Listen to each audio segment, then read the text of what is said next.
안녕하세요 여러분. 저희는 8월 영상으로 돌아왔는데요. 8월에도 재미있는 주제로 여러분들과 함께 이야기하게 됐습니다. 여러분들 트라우마라는 말 많이 들어보셨을 텐데요. 또 친구들끼리 대화하다 보면 PTSD 온다라는 이야기도 많이 했을 것 같습니다. 이런 이야기들이 다 공포기억에 포함되는 말인데요. 이 공포기억이라고 하면 우리가 공포스럽게 느꼈던 과거의 순간들을 기억하고 그 기억이 나의 일상생활에 또 영향을 미치게 됩니다. 또 여러분들 만화를 보시면 기억을 지우는 그런 장면들이 굉장히 많이 나와요. 좀 옛날 영화이긴 하지만 맨 인 블랙이라는 영화를 보면 주인공의 그런 나빴던, 안 좋았던 옛날 기억을 지우기 위해서 어떠한 광선이 이렇게 쭉 나오고 그 이후에 주인공의 기억이 다 사라지는 그런 장면도 나오는데요. 과연 그런 방법들로 공포 기억을 지울 수 있을까요? 우리의 트라우마는 과연 그렇게 가볍게 지워질 수 있는 걸까요? 지피지기면 백전불태라는 말이 있듯이 우리가 어떤 병을 치료하기 위해서는 그 병의 처음 시작되는 기작을 알아야겠죠. 오늘은 트라우마 기억 형성과 제거에 관련해서 유익한 강의 해주신 카이스트 생명과학과 한진희 교수님 모시고 트라우마 기억이 어떻게 형성되는지 그리고 그걸 제거하기 위해서는 또 어떤 방법들이 연구되고 있는지에 대해 알아보도록 하겠습니다. 네, 그러면 교수님 만나 뵙도록 할게요. 네, 교수님 안녕하세요. 안녕하세요. 네, 학생들이 이미 교수님의 강연을 다 깊게 보고 왔을 텐데 그래도 교수님 소개 간단히 부탁드리겠습니다. 네, 안녕하세요. 저는 카이스트 생명과학과 한진희 교수입니다. 저희 연구실은 현재 기억과 감정의 신경생물학 기전에 대해서 연구하고 있습니다. 카이스트 질문다락방. 저도 교수님 강의를 들으면서 되게 신기한 내용이라 좀 많이 집중하게 됐는데 트라우마라는 것이 되게 지워지면은 많은 사람들의 생활에 좀 이점을 줄 것 같아요. 네, 그 연구가 시작되게 된 교수님의 그런 연구 배경을 한번 여쭤봐도 될까요? 네. 실제로 기억에 대해서 이제 저희가 연구를 할 때 동물을 이용한 연구 분야에서 사실은 가장 강력한 기억 중에 하나가 공포 기억입니다. 실제로 한 번의 경험으로도 거의 평생 유지되는 그런 굉장히 강력한 기억이 형성이 되고요.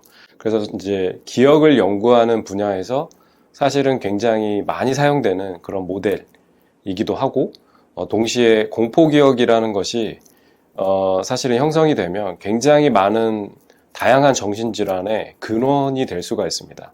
그러니까 단순히 우리가 알고 있는, PTSD와 같은 그런 질환뿐만이 아니고, 우울증이라든가, 심지어 자폐증이라든가 굉장히 다양한 정신질환의 그 뿌리라고 할 수가 있기 때문에 우리가 공포기억을 연구를 하는 것은 매우 중요합니다. 그래서 저희가 이제 굉장히 깊이 있게 연구를 현재 하고 있습니다. 그러면 교수님께서는 학창 시절에 이런 생물학과 같은 과목에 관심이 많은 학생이셨는지 궁금해요.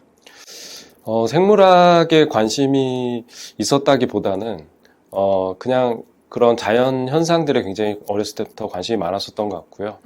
그리고 지금은 이제 없지만 예전에 제가 다닐 때 그 탐구 생활이라는 게 이제 있었거든요. 그래서 방학 동안에 이제 하는 것들이 있었는데 그런 거를 했던 것이 지금도 굉장히 기억에 많이 남고 그때 그거를 어쨌든 제가 하고 싶기도 했지만 또 이제 부모님이 시키기도 해서 굉장히 열심히 했었습니다. 근데 그때 굉장히 그걸 열심히 했던 것이 과학에 굉장히 관심을 많이 갖게 한 그런 계기가 됐던 것 같고요.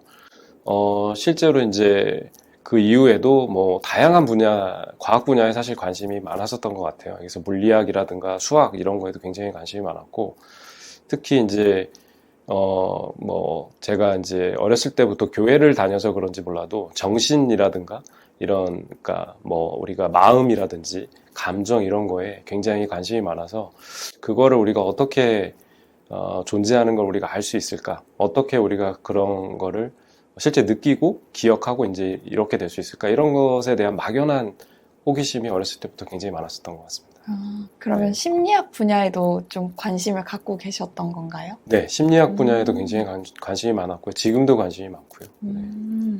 네. 그러면 제가 이제 교수님의 강의를 들으면서 개인적으로 궁금했던 것인데, 생쥐의 어떠한 반응을 보고 이것이 시각적 자극에 의한 것이다, 혹은 물리적 자극에 의한 것이다 라고 구분을 하신다고 하셨는데, 이때 생쥐가 느끼는 공포 자극이 freezing 하는 형태로 나타난다라고 말씀을 하셨거든요.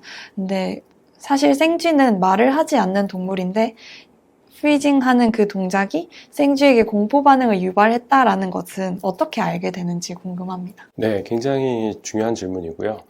우리가 공포라는 게 생존에 직결돼 있는 그런 감정이고 그런 뇌 기능인데, 행동인데, 실제로 모든 그 동물 종에 있어서 사람을 포함해서 굉장히 많은 동물 종에서 이런 공포의 반응은 굉장히 독특한 패턴으로 나오게 되고, 우리가 그거를 이제 영어로는 이제 스테레오타입 패턴이라고 얘기를 하는데, 굉장히 전형적인 어떤 그런 행동 패턴을 보이게 됩니다. 그래서 평상시에는 전혀 나오지 않는 어떤 행동들이기 때문에 그 굉장히 우리가 정확하게 사실은 그걸 얘기할 수 있는 부분이 있고요. 그러니까 이 생쥐가 아니면 어떤 동물이 실제로 지금 현재 불안이나 공포를 느끼고 있다라는 거를 그런 굉장히 독특한 행동 패턴을 우리가 걔네들이 보이기 때문에 우리가 알 수가 있는 부분이 있습니다. 또 하나는 실제로 그동안 연구를 통해서 그런 행동을 보일 때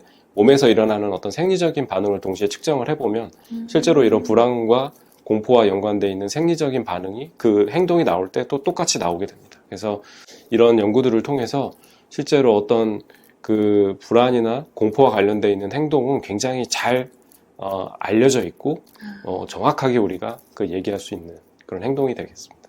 예. 네, 그러면 뇌에서 위협을 감지하는 그 뉴런을 찾아내서 그 위치를 어떻게 알 수 있는지 궁금합니다. 네. 사실은 이제 우리가 뇌는 굉장히 복잡한데, 그런 복잡한 뇌에서 우리가 그 어떤 회로를 찾아내기 위해서 그동안 굉장히 많은 기술들이 개발이 돼 있고요.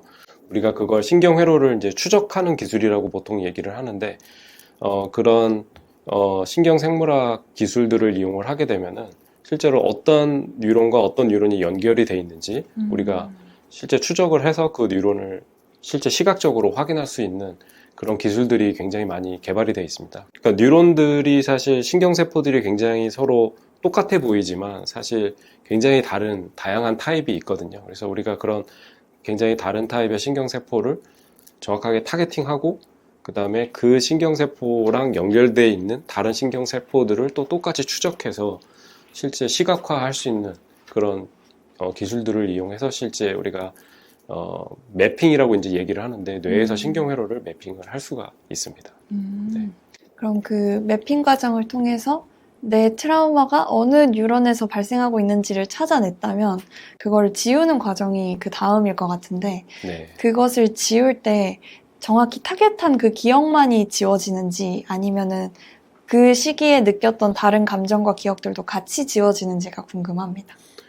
사실 아직까지는 정확하게 알기는 어렵습니다. 근데 우리가 현재 알고 있는 거는 기억들이 신경세포들에 우리가 이렇게 할당이 될 때 그거를 실제로 분리해서 저장하는 기작이 있다는 것이 알려져 있고요.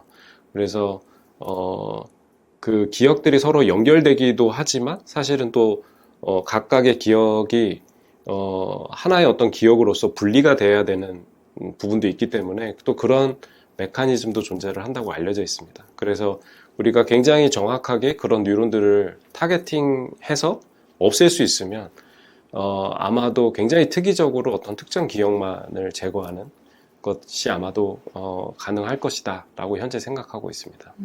네, 물론 앞으로 근데 사실 지금 이제 이런 분야가 서서히 이제 발전하고 있는 분야이기 때문에 아직 저희가 이제 모르는 부분이 굉장히 많고 실제로 기억이 뉴런 신경세포들에 어떻게 배치가 되고 할당이 되는지를 우리가 보다 더 잘 이해를 하게 된다면 이제 말씀하신 그런 부분들, 그러니까 우리가 원하는 기억만 정말 골라서 제거할 수 있는 그런 기술이 아마도 조만간 개발이 되지 않을까라고 생각하고 있습니다. 네. 빠른 시일 내에 이런 기술이 다 개발돼서 좀 트라우마를 갖고 계신 분들이 좀 치료를 더 많이 받았으면 하는 마음이 드네요. 네. 하이스트 질문 다락방. 네, 이번 지식다락방에서는 카이스트 생명과학과 한진희 교수님 모시고 트라우마 기억 형성과 제거에 관한 이야기 나눠봤는데요. 마지막으로 교수님께서 학생들에게 남기고 싶으신 말씀 있다면 부탁드리겠습니다. 제가 사실 이제 과학에 굉장히 관심을 갖게 됐던 계기를 한번 생각을 해보면, 중학교 시절이나 이제 이럴 때 굉장히 어려운 어떤 문제를 풀려고 막 애쓰다가, 결국은 처음에 잘 안 풀리지만 계속 노력을 해서 결국 그거를 풀어냈을 때, 이게 결국은 풀리는구나, 풀 수 있는 방법이 있구나라는 거를 발견했을 때였었던 것 같아요. 제가 지금도 이제 그 뇌과학을 계속 공부를 하고 있고, 특히 그 중에서도 굉장히 어려운 분야 중에 하나인 기억에 대해서 연구를 하고 있는데, 이 분야도 굉장히 비슷한 경우가 많습니다. 그러니까 우리가 현상은 아는데 그 현상이 어떻게 일어나는지를 이해하려고 하면 사실 굉장히 어렵게 느껴지거든요. 근데 그거를 이제 계속 저희가 연구를 하고 이제 실험을 통해서 증명을 하고 이제 이런 과정을 통해서 결국은 해결을 할 수 있다라는 거를 제가 경험을 하게 되고요. 그래서 이제 그런 실제로 이제 정신이라든가 어떤 기억, 이런 마음이라든가 이런 게 우리가 정말 설명할 수 있는 방법이 있을까라고 굉장히 불가능해 보였는데, 이제 그런 것들이 실제로 해결이 가능하다라는 것이고요. 그래서 그런 게 뇌과학의 매력이고, 실제 기억이나 이런 감정, 트라우마를 연구하는 그런 어떤 매력이고 또 보람이라고 생각을 합니다. 그래서 이제 그런 어려운 문제를 뭔가 해결하고 이런 데 굉장히 관심이 있고, 또 그런 데서 굉장히 기쁨을 느끼는 분이라면 과학을 한번 도전해 보는 게, 과학자가 돼보는 게 좋을 것 같다는 생각이 듭니다. 여러분들, 교수님께서 유익한 강의 해주셨던 그 강의 영상도 다시 보시고, 그리고 저희 인터뷰 영상도 다시 보시면서 여러분들이 드는 그런 머릿속에 막 끌어오르는 그런 궁금증들을 저희 질문다락방 홈페이지에 많은 질문들로 남겨주시면 감사하겠습니다. 그리고 그 남긴 질문에 해답도 찾으려는 과정도 좋고, 그리고 다른 친구의 질문에 또 내가 더 궁금증이 드는 것이 있다, 혹은 이 친구의 질문은 이렇게도 더 개발될 수 있을 것 같다라는 점들이 있으면 또 댓글로 여러분들 막 소통해 주시면 감사하겠습니다. 자, 그러면 저희는 다음 영상에서 찾아뵙도록 하겠습니다. 창의적인 질문이 세상을 바꿉니다. 안녕.